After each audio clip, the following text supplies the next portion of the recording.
राज्याच्या महिला व बालविकास मंत्री अदिती तटकरे यांनी बारामती दौऱ्यादरम्यान दिवंगत उपमुख्यमंत्री अजित पवार यांच्या पूर्णाकृती पुतळ्याचे दर्शन घेऊन त्यांना अभिवादन केले।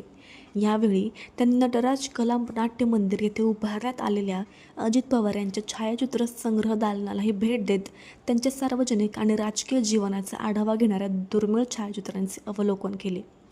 अजित पवार यांच्या जयंतीनिमित्त बारामतीत विविध कार्यक्रमांचं आयोजन करण्यात आले असून त्या पार्श्वभूमीवर अदिती तटकरे यांनी या स्मृतीस्थळाला भेट दिली आहे। तटकरे यांनी पूर्णाकृती पुतळ्याला अभिवादन केल्यानंतर त्यांनी छायाचित्र दालनाची पाहणी केली। या दालनात अजित पवार यांच्या राजकीय, सामाजिक आणि विकास कामांशी निगडीत विविध टप्प्यांचे छायाचित्रांद्वारे दर्शन घडवण्यात आले आहे। या भेटीदरम्यान उपस्थित मान्यवरांनी तटकरे यांना छायाचित्र दालनातील विविध विभागांची माहिती दिली।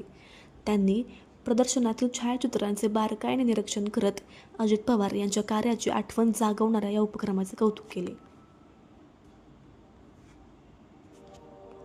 अशाच नवनवीन बातम्या पाहण्यासाठी बारामती वार्तापत्र चॅनलला लाईक करा, शेअर करा, सबस्क्राईब करा आणि बेल आयकॉन प्रेस करा।